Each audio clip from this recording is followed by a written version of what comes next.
Hi, y'all. Kurt Typley here for Church Sound Boot Camp. Sometimes you get some real interesting projects, some that have some challenges with ceiling height and that kind of thing. Whenever you're doing a project, especially if you have control over how high the ceiling can be, you just remember that ceiling height is your friend. So let's take a look about that and see what that means. Wavelength of sound at 1 kilohertz is about 1 foot. And the wavelength at 100 hertz is about 11.3 feet. So in other words, sound has size. And what that means in turn is that physically larger loudspeakers do a better job of controlling where sound is. System Design 101 is to put sound where people are and to not put sound where people aren't, like the walls or the ceiling and that kind of thing. So anyway, I got the opportunity to design a project for a Christian ministry it was a meeting room about 300 seats, I think. And it was 16 feet up to the roof deck, but the speakers had to be about 13 feet off the floor. And so that put some real constraints on what loudspeakers we could use. Also, the steel trusses were only separated by about 4 feet apart, I think it was. And so I couldn't put a very big speaker up there. That was kind of a challenge to fit things in there. So anyway, I tried a bunch of different loudspeakers, and here's something that I just thought might be interesting for you to look at. So let me share my screen, and so here's the room. This was before the changes that we made, and before adding the loudspeakers, before the room was renovated. This is what it was like originally. And so anyway, so here's those that roof deck up here, and you can see the trusses up here, and I had to wedge them in here somehow. We got a couple of video projection screens to work with and that kind of thing. So here's what where I kind of started out, and this footprint here. Well, let's first I'll show you the loudspeakers. One of the loudspeakers was this EVH 1152, the 90 by 40. It's a 30 inches square at the mouth, physically large box. What we'd like to call a Texas-sized loudspeakers. Does a great job of putting the sound right where you want it and keeping it off the walls and the ceiling. Another box that I tried was the Danley SH95, a great sounding little box. I often use it for downfills and that kind of thing, but it's a great sounding box on its own, good pattern control, at least up at upper frequencies. Another one that I tried, I say Yamaha PS15, is actually the Nexo PS15. And it has an asymmetrical horn, which I'll explain here in just a minute when we're looking at the coverage maps.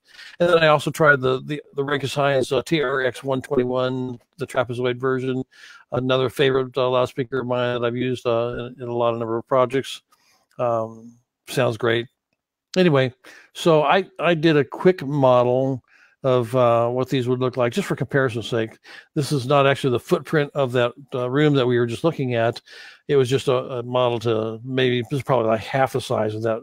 At least the width is only about half the size of what we were just looking at. So up at the top, there's this first model. Here's the platform up here at the top, and then the seating area back here. So the loudspeaker in each of these cases is right at the front edge of the platform, up as high as I can get it. In this case, 13 feet off the floor, and it's aiming at a listener in the back seat back here. All right, so there's where we start. And so at 4,000 hertz, we look at the coverage of the EVH 1152. Again, the brighter the color, the louder the sound, and the fewer the ISO lines, the better. The sound drops by 1 dB per ISO line. So that's dropping off quite a bit as we go back looking at the coverage of the EVH. If we come over here to the next one, here's that Danley SH95, and it's wider up here. At least at 4,000 hertz is pretty wide. In fact, at 3K, this box is even wider than this. So nice coverage, but it falls off pretty quick as we go back. Here's this Nexo PS15 over here in the third column that has a nice puddle of sound energy here. It falls off pretty rapidly as we go towards the platform. But notice that it's pushing the sound back towards the back of the room better than the other boxes are. And then over here, we have the Rankus TRX 121. Again, nice even coverage out here. At least up at 4K is doing similar to what the EVH 1152 is doing, even though this is a physically much smaller loudspeaker. We drop down to 1,000 hertz. Look how much the coverage changes. And this is one reason why we want to look at the coverage at multiple different frequencies, just so we know that there are no surprises in terms of coverage. If it gets narrow or really broad in a way that's not good, that kind of thing. So anyway, you can see the coverage at each of these different loudspeakers. This Nexo box over here in the third configuration here is doing a pretty good job of getting that energy in the back of the room and still filling up here.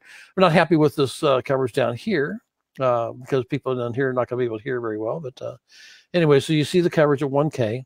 We'll drop down to 500 hertz. Now notice that the EVH box is doing a pretty good job of pattern control down here at 500 hertz. It's keeping the energy off the platform pretty well. If we get energy on the platform, that turns into potential gain before feedback issues. Not being able to get the microphone loud enough without feedback, at least down on those frequencies. So down at 500 hertz, which is still in the speech range, by the way. So here, this Danley. Now we're starting to get energy on the platform. Same thing for the Nexo, and same thing for the Rankin Science box. And if we go down to 200 hertz, now everything's starting to open up.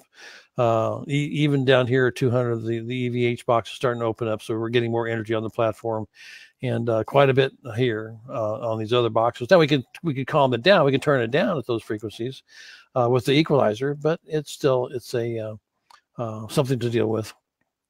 Something to keep in mind as we make the logical choices for the loudspeakers.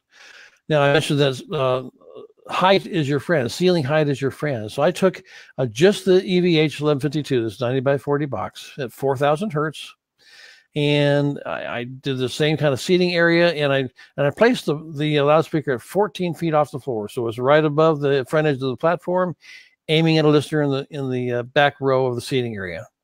So you can see the coverage at 14 feet, again at 4,000 hertz. Now, if I just raise the box up by 8 feet, up to 22 feet here, look how much smoother the coverage is out here in this seating area out here. Starts to fall off quite a bit in the front seats. We can deal with that, but it's getting much smoother out here. Now, how about we go up another 8 feet? We're up at 30 feet here.